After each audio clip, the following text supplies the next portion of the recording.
Everybody, welcome to From Shambles to Shambhala. We're back inside again for this particular transmission. It's a little bit cool outdoors at the moment. Moving into Samhain, which is this cross-quarter day, the midpoint between the fall equinox and the winter solstice. And it is this time of moving into winter, of moving indoors.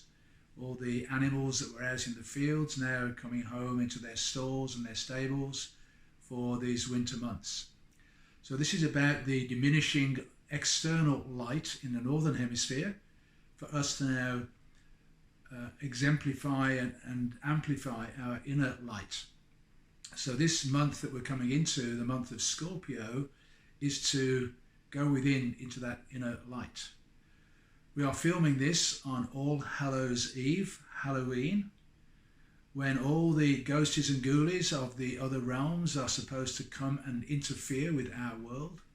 So everybody gets dressed up to frighten them away, to scare them away. And that's what Halloween is allegedly about. But it's very strange and extraordinary in many ways that we have this 3-day window of circumstances with Halloween on October the 31st, All Saints Day, where all the saints of the Christian belief system are revered on November the 1st, and then All Souls Day on November the 2nd, which is the opportunity to support and release those members of our lineage that are trapped in purgatory, again, according to the Christian belief. So all three of them are connected to the thinning of the veil between our dimension and the other realms, giving us the opportunity, if we choose to connect beyond the realm, beyond the dimension, and connect to those other realms. My personal view is we are wanting to connect to the highest frequency realms that we possibly can at this time. We're coming to the end of the 28th gene key on this day today, on Halloween, and moving into the 44th gene key.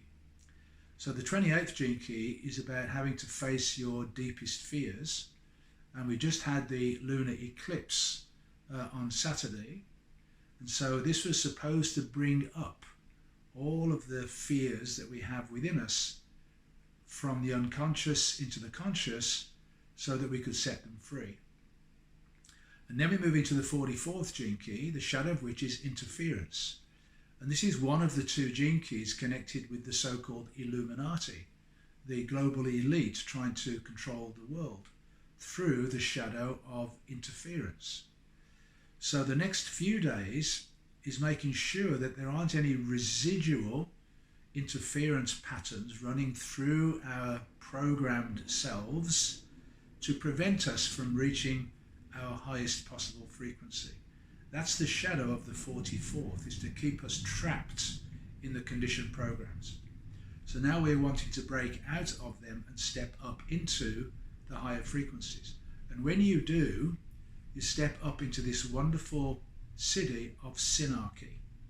Synarchy is the opposite of anarchy, and it's when we have a crystal clear vision and connection to other members of what Richard Rudd calls our fractal lineage. And this is not the same thing as our family lineage, where much of our karmic stuff needs to be resolved.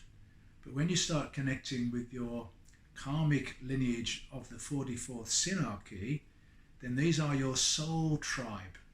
And these are members of the family, which is your true soul family, coming in to be of mutual support. The gift is teamwork. So we work together as a team to raise the frequency beyond all of those interference patterns and all those fears and all the corruption on the planet. And this is one of the gateways into the new earth. Richard Rudd would say this is one of the key gene keys in this transformational process to step us into this new age of Aquarius through synarchy, through this crystal clear vision of the new earth and the crystal clear energies that link us all together. So it's really important for us now to have released any dysfunctional energies we have between us and other members of the human family. Our relationship field becoming clear.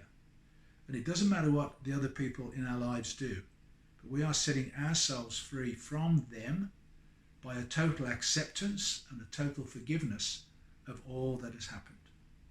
And when we do, we step into this wonderful world of interconnectedness, which demonstrates itself through synchronicity.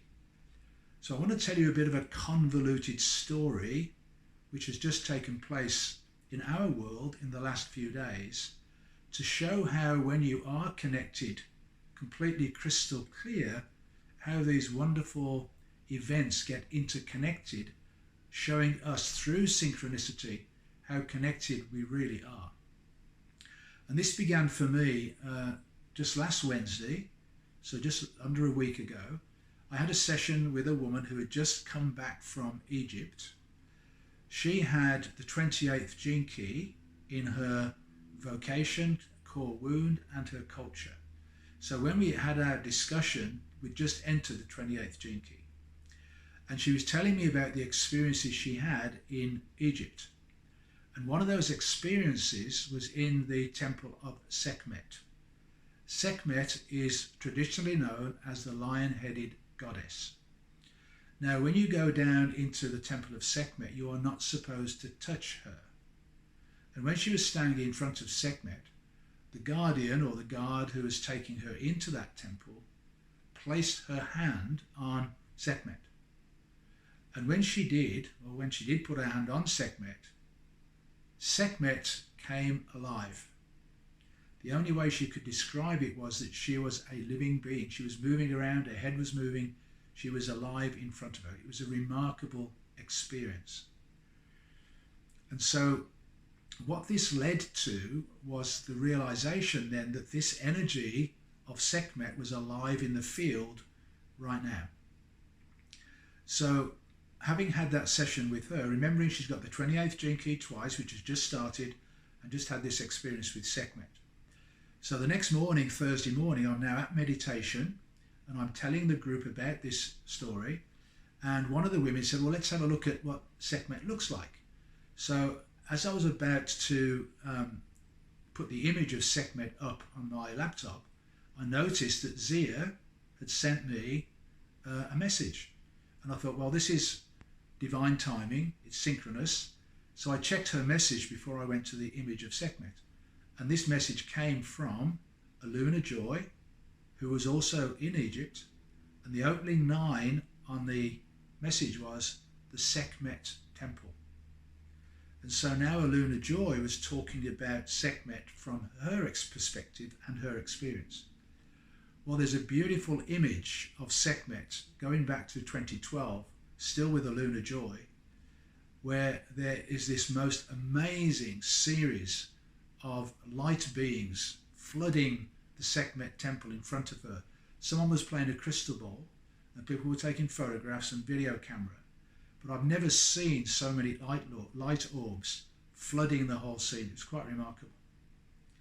So that was on the following morning, and then we looked at the image of Sekhmet, which is this beautiful golden image of this lion-headed goddess priestess. That afternoon, I'm now with another woman who's part of the Gene Key Ambassador Group, and she starts telling me that the day before in their weekly Gene Key meeting, Sekhmet came up, and this woman actually produced her own statue of Sekhmet to show the people in that gathering. So now I'm thinking this is getting rather weird and extraordinary. So the next thing that happens is, the next day I get an email from Zia, and she's had this insight or this inner feeling that Sekhmet wasn't actually a lion-headed goddess, that she was a cheetah. And she'd looked up the history and the research around that to find out that the original Sekhmet being was called Mafdet. And Mafdet was a cheetah goddess. And that over time, Mafdet transformed into Sekhmet. So in fact, the truth is that Sekhmet is a cheetah goddess. And remarkably, Zia now looks up the 28th gene key animal, and it is the cheetah. So we've got this incredible series of events taking place which all gel this together in this most magnificent way. And then to cap it all off, our beautiful hostess in Nova Scotia, Christine, was at a Halloween party over the weekend, and she sent some photographs, and in those photographs she's dressed up and she's wearing a cheetah costume. So the whole thing is just out of this world. It's beyond our comprehension. And so it just provides this understanding for us that we are really, really connected at a deep level, and that we are interconnected, and it's really important for us to honor and acknowledge these events and even add to them so that we can really come into it. So for example, in meditation last night, because of this, I played the song by Tina Malia, which is called Isis, because these are all interconnected to this Egyptian dispensation. And in Aluna Joy's transmission, she said that Sekhmet was actually on the move. She wasn't fully in that temple, and she was going out to be part of the transformation and healing of all the challenges taking place in the Middle East at this time. So we really want to connect to all of these higher frequency energies as this unfolds. And you'll see over my shoulder here a beautiful image that was created for me by one of our Thursday morning meditation group. And she has been producing these beautiful images on behalf of the people and their own personal healing. So she goes into this meditative channeling type space to create an image to represent the person's healing for them on this next phase of their journey. And so I've now got my own, if you like, mandala of personal healing from her perspective of the way in which I can take myself to the next level through focusing on this image and going into a quiet contemplation with it. Which leads me into this month of Scorpio, because it's really got this wonderful opportunity for us to go within and really connect deeply with ourselves, with a great deal of support from the astrological and planetary alignments, including the gene keys.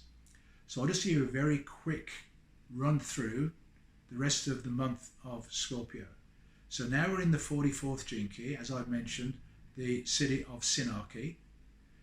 Then we move into the first gene key around about November the 5th, and that takes us into the very beginning of the journey. This is the most creative gene key of them all. It's the very beginning of the journey. Not only is it a rich creative expression, but it's also bringing it into form.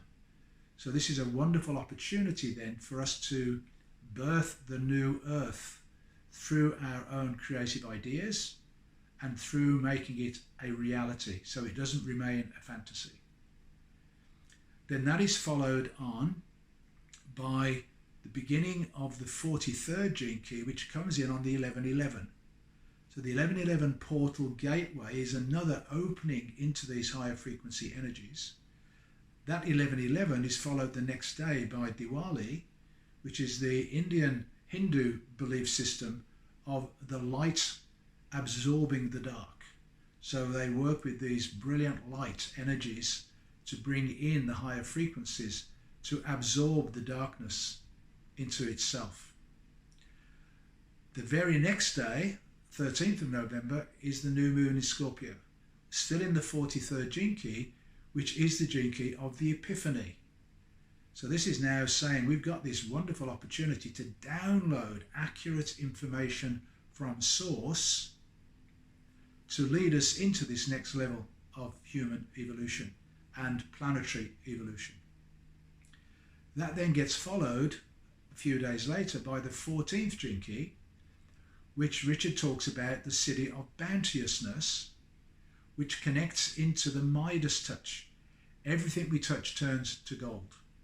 So now this is about working with the gold frequency of the fifth dimensional energies and really purifying everything through that gold frequency. Then the end of the Scorpio month comes about round about the 22nd of November, when we move into the 34th gene key. And the 34th gene key is the gene key that is at the center of the cross of the sleeping phoenix. And it's my belief that the sleeping phoenix relates to all of those higher frequency beings becoming dormant when we lost our way in the world and dropped down into these lower frequencies. And then as we wake up and we reach a new level of frequency and consciousness, those beings are now going to wake up and support us on this journey into the new earth. And interestingly, coming back to the 44th gene key, in Richard Rudd's book, he talks about the dormant codes being awakened, such that when members of the fractal lineage of that particular line wake up, then it sends a frequency along that fractal line so other members will wake up. And then you end up with this mass awakening taking place. And it does relate to the 144,000 in the Bible, which is not to do with biblical things, it's to do with these fractal lines. So all of humanity is covered by those 144 fractal lines. So each of us belong to a fractal line which is now waking up. So the more we wake up, the more other people in our fractal lineage will wake up. And you may have the experience of seeing people for the first time. You've never met them before, and yet you recognize them. And that is telling you that they are a member of your fractal line. And the 44th gene key does include smell. So you may even pick up a particular fragrance that connects you to your fractal lineage. And we may well find that over these next few weeks, our sense of smell is going to become more refined, so that we actually will be picking up scents as we move through this opening gateway of this month of Scorpio. So getting a little bit woo-woo here, but this is what I believe is taking place, and we are being invited to really go deep within ourselves and pay close attention to what shows up out in the world, because it's showing us what we need to see for our next stage of evolution, and pay close attention to those smells. I hope you have a great month, and we'll see you next time. Many blessings.